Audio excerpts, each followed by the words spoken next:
छत्तीसगढ़ की बात की जाए तो एक छोटा सा नगर पंचायत का चुनाव जो सूरजपुर जिले के नगर पंचायत शिवनंदनपुर का होने वाला है। 1 तारीख को वोटिंग है। मैं आज अपने प्रदेश से बाहर हूं, महाकाल की नगरी में हूं और विगत 3-4 दिनों से मैं अनुपस्थित रहा, अपने राज्य से बाहर था। लेकिन मेरी पैनी नजर या गंभीर निगाहें जो हैं वो लोकतंत्र की जीत और लोकतंत्र की हार बताने वाले लोगों के लिए है। अभी चुनाव नहीं हुआ है, 3 दिन का जो पॉलिटिकल स्टंट हुआ वो भी बेहद चौंकाने वाला है कि आखिर इससे जनता का क्या लाभ होगा। आरोप पुलिस प्रशासन पर है। सत्ता के दबाव में पुलिस ने कांग्रेस के एक पदीय कार्यकर्ता पर एफआईआर दर्ज कराया। आरोप है बीजेपी के जिलाध्यक्ष के पत्र के आधार पर। जब गंभीरता मैंने सुनी और परखी, पूछा लोगों से, कांग्रेस के जिला उपाध्यक्ष नरेंद्र जैन के घर में जाकर जिला भाजपा के अध्यक्ष और कुछ कार्यकर्ता वो कहते हैं भाजपा जीतेगी, ये कहते हैं कांग्रेस जीतेगी। इस बात को लेकर आखिर वहां हथियार निकले, क्या हुआ, कोई सीसीटीवी फुटेज अभी तक नहीं आया है सामने। आखिर क्यों वहां पे आर्म्स एक्ट की कार्रवाई भी की गई, इसको लेकर लगातार पुलिस प्रशासन भी अपनी ओर से जवाबदेही में लगा रहा कि हम कार्रवाई करेंगे। और कांग्रेस के जिलाध्यक्ष के साथ साथ प्रदेश अध्यक्ष, पूर्व मुख्यमंत्री और पूर्व उप मुख्यमंत्री टीएस सिंहदेव, भूपेश बघेल और दीपक बैज लगातार वहां धरना प्रदर्शन करते रहे। आमरण अनशन टीएस सिंहदेव भी करते रहे। इसे कुछ लोग कहते हैं कि कांग्रेस की बहुत बड़ी यह जीत है। आखिर कैसे कांग्रेस की जीत कैसे हम मान सकते हैं? अभी चुनाव हुए नहीं है, लोकतंत्र की बात है। और भाजपा, सीधी सी बात, मैं एक बेहद गंभीर मुद्दा बताना चाहता हूं जो कहीं ना कहीं उस पूरे शिवनंदनपुर नगर पंचायत के चुनाव को प्रभावित करता है। सबसे बड़ी बात, शिवनंदनपुर का जो ट्रम्प कार्ड खेला जा रहा है वो ये है कि मार्केट, जो बस स्टैंड वर्तमान में है, वहां सब्जी का मार्केट है, उसके सामने आज से 40 वर्षों पूर्व उस गली में बाजार लगता था। एक तरफ हरी सब्जियां, एक तरफ लाल, जो भी हो। वहां से अतिक्रमण हटाने का प्रस्ताव है, लेकिन एक विचित्र र्यूमर वहां उड़ाया गया है कि शिवनंदनपुर नगर पंचायत के अंतर्गत जितने भी शासकीय पट्टे पे कब्जा करके रखे हैं शासकीय भूमि पर, उन घरों पर बुलडोजर चलाया जाएगा। यह कांग्रेस र्यूमर उड़ा रही है। सबसे बड़ा बात, अब वहां पे भटगांव विधानसभा की विधायक और महिला बाल विकास मंत्री लक्ष्मी राजवाड़े की पूरी शान, या उनका कहा जाए हर चीज पॉलिटिकल दांव पर लगा हुआ है। वहीं कांग्रेस के जो दिग्गज लोग अभी 3-4 दिनों के अंदर शिवनंदनपुर ग्राम पंचायत नगर पंचायत के अंतर्गत विश्रामपुर थाने के सामने धरना प्रदर्शन किए, उन लोगों ने दौरा किया। कांग्रेस इसे अपनी बहुत बड़ी जीत बता रही है। अब देखना होगा इसका असर आगामी 1 तारीख को होने वाले चुनाव पर कैसा पड़ता है और इसके परिणाम क्या होते हैं। यह भाजपा के लिए बहुत बड़ी चुनौती है और कांग्रेस के लिए जो अवसर इन्होंने बनाया है यह बहुत बड़ा चीज है। Doctor Pratap Narayan Singh, Indian Republic news, गणतंत्र भारत की स्वतंत्र आवाज। आज हम लोग का लगातार तीसरा दिन जो धरना प्रदर्शन चल रहा था, और वो धरना प्रदर्शन सिर्फ कोई बड़ी बात नहीं थी, सिर्फ छोटी मांगों को लेकर थी। वो ये कि अभी नगर पंचायत शिवनंदनपुर का चुनाव चल रहा है। छोटा सा विवाद, उस विवाद नरेंद्र जैन के घर में जाकर भारतीय जनता पार्टी के नेता बहस कर लेते हैं, फिर हमारे नरेंद्र जैन के ऊपर एफआईआर हो जाता है, धारा लगता है आर्म्स एक्ट का, बहस का धारा लगता तो कोई दिक्कत नहीं है, फिर हमारे आवेदन पे एफआईआर नहीं होता है। इन छोटी छोटी 2-3 चीजों को लेकर जो हम लोग के बीच में ये धरना में बैठने के लोग मजबूर शासन और प्रशासन ने किया। और हम तो सकारात्मक चर्चा शुरू दिन से चाह रहे थे कि आपने आर्म्स एक्ट क्यों लगाया, आपने एफआईआर क्यों नहीं किया, यही मांग थी। लेकिन प्रशासन नहीं चाहती थी, पता नहीं किनका दबाव था, ऊपर का दबाव रहा होगा। हम लोग उसके बाद फिर गांधीवादी तरीके से हम लोग अनिश्चितकालीन धरने पर बैठ गए। नौटप्पा के पहले दिन तपती धूप में धरना पर बैठे, लगातार मांग करते रहे हमारे आवेदन पे एफआईआर करो, धारा 25 और 27 हटाओ आर्म्स एक्ट का। इस मांग को लेकर लगातार हम लोग धरने पर रहे। आज तीसरा दिन है। कल शाम से टीएस बाबा साहब, मैं दोनों अनशन में बैठे थे। फिर बाकी हमारे 1 दर्जन से अधिक साथी भूख हड़ताल पे भी है।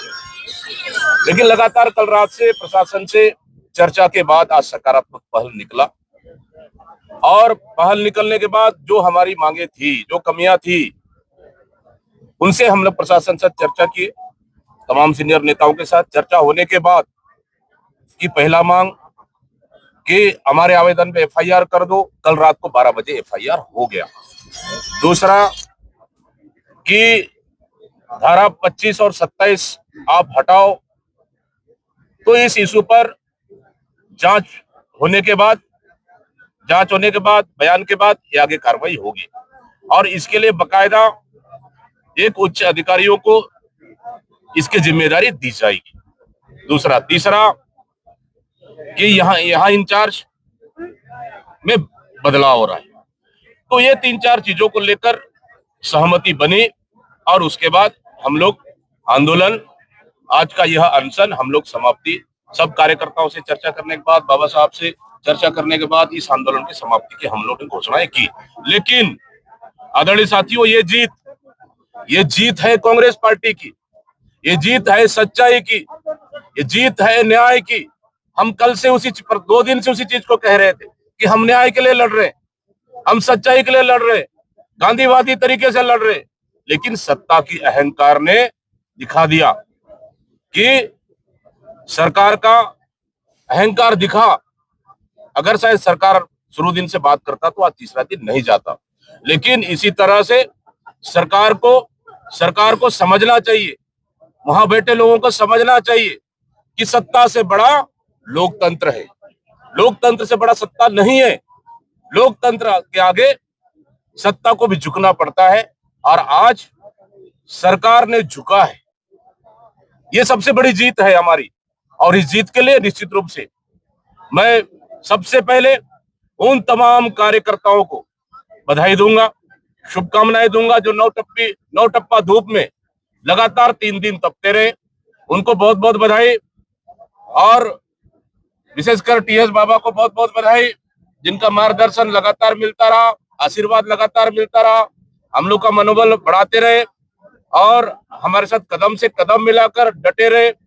और हमारे पूर्व मुख्यमंत्री भूपेश बघेल जी को भी बहुत बहुत धन्यवाद, और हमारे जिला कांग्रेस अध्यक्ष शशि सिंह को धन्यवाद, और हमारे पूर्व मंत्री अमरजीत भगत जी, प्रेम साई इंतकाम जी, पूर्व विधायक पारसनाथ राजवाड़े जी, उसके बाद हमारे विधायक प्रीतम जी, गुलाब कमरो जी, और अंबिका सिंह जी, विशेषकर सफी अहमद जी, जिन्होंने यहाँ पे हनुमान का भूमिका निभाई, और विशेषकर आदि बाबा, ये दोनों मिलकर इस आंदोलन को हनुमान की भूमिका इन लोगों ने निभाई। और उसके बाद हमारे जिला अध्यक्ष एमसीबी श्रीवास्तव जी, कोरिया गुप्ता जी, और अंबिकापुर सूरजपुर हमारे पाठक जी बलरामपुर जिला अध्यक्ष, तमाम यूथ कांग्रेस, एनएसआई, महिला कांग्रेस, ब्लॉक कांग्रेस अध्यक्ष, तमाम साथियों को बहुत बहुत बधाई और शुभकामनाएं।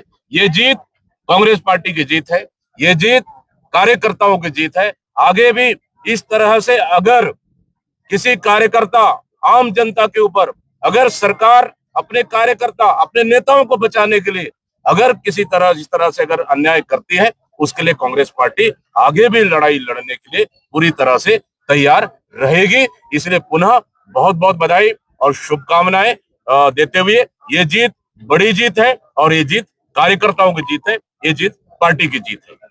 ये जितना लंबा जाए उतना अच्छा है, क्योंकि जैसे प्रदेश अध्यक्ष जी ने बताया, बात एक कार्यकर्ता, पार्टी के एक पदाधिकारी और गलत कार्रवाई किन्हीं कारणों से होना, इनसे न केवल वो व्यक्ति की स्वतंत्रता पे घात हो रहा था, अपितु व्यवस्था टूट रही थी कि तंत्र अगर इतना ताकतवर दिखेगा या कार्रवाई करेगा कि कुछ नहीं है फिर भी नॉन बिलेबल आपने केस कर दिया, तो प्रजातंत्र नहीं चल सकता। मुद्दा वहां तक था, एक व्यक्ति, एक हमारे पदाधिकारी जो कार्यकर्ता, उनके ऊपर गलत कार्रवाई जो कि पूरे तंत्र पे प्रभाव विपरीत डालने की स्थिति बना रही थी, उसको भाप के प्रदेश अध्यक्ष जी ने जो निर्णय लिया धरने पे बैठने का, जैसा इन्होंने कहा, नौतप्पा पे के समय डामर की तपती सड़क पे जिसमें पाँव नहीं आदमी रख सकता, उसमें वो बैठे, मेरे ख्याल से शशि थी,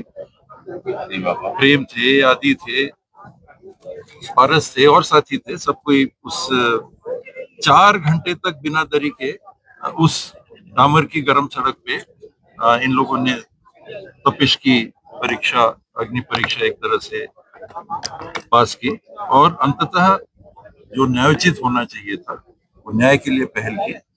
जहां बात होनी थी, जो व्यवहारिक बातें थी, उनको सबको स्वीकार किया। प्रशासन की तरफ से कोई बात अगर रखी गई तो उस पे भी अध्यक्ष जी ने सकारात्मक रुख अपनाया और ये परिणाम हुआ है कि अब न्यायोचित कार्रवाई होगी, दमन की संभावना नहीं रही। किसी भी पार्टी के कार्यकर्ता बड़े होते हैं, कार्यकर्ताओं की लड़ाई थी ये, कार्यकर्ताओं का मोरल कितना बूस्ट होगा इससे? निश्चित रूप से प्रभाव पड़ेगा। जिस प्रकार से खबर आ रही है, आप देखें कि पूरे प्रदेश से लोग यहाँ पर आए हुए हैं, गरियाबंद से लोग आए हुए हैं, बिलईगढ़ से लोग आए हुए हैं, रायपुर से लोग आए हुए हैं, दुर्ग से, राजनांदगांव से, रायगढ़ के अध्यक्ष आए हुए हैं, जशपुर से लोग आए हुए हैं, पूरे संभाग से लोग आए हुए हैं, बिलईगढ़ से विधायक आए हुए हैं। कोई क्षेत्र ऐसा छत्तीसगढ़ का नहीं है जो इससे नहीं जुड़े। तो स्वाभाविक है कि जब लीडर अपने साथी के लिए खड़ा होता है और मुद्दे के लिए खड़ा होता है तो उसका प्रभाव दूरगामी और व्यापक होता है। आज मेरे द्वारा जो है उपस्थित जो नेतृत्वगण है उनसे बातचीत की गई और दोनों उनकी मांगों को लेकर और हम क्या कर सकते हैं उस पर विचार विमर्श दोनों पक्षों द्वारा किया गया और अंततः इस 3 बिंदुओं पे चर्चा की गई और जिसपे निष्कर्ष निकाला गया है। पहला ये है कि आर्म्स एक्ट हटाने की जो बात थी तो उसमें यह है कि उसकी एक प्रक्रिया होती है, तो उसके लिए किया जाएगा कि विवेचना जो है निष्पक्ष और त्वरित विवेचना की जाएगी और जो भी साक्ष्य होंगे उसके आधार पर अग्रिम कार्रवाई की जाएगी। प्रशासन द्वारा जो निष्पक्ष विवेचना का आश्वासन दिया गया है। दूसरा जो है काउंटर एफआईआर करने की बात थी, तो काउंटर एफआईआर कल रात को कर दिया गया है। तीसरा जो है इस मामले की निष्पक्ष जांच हो और वो आश्वस्त रहे, इसके लिए यहाँ पे नया प्रभारी नियुक्त किया गया है और जांच के लिए जो है या तो कोई दूसरा टीआई या एसडीओपी जो जिसको भी एसपी साहब उचित समझेंगे उनको जांचकर्ता नियुक्त करेंगे। मैम क्या मानते हैं आखिर थाना प्रभारी को हटाना पड़ गया, कहीं ना कहीं कुछ गलती शासन से या फिर ये दबाव में?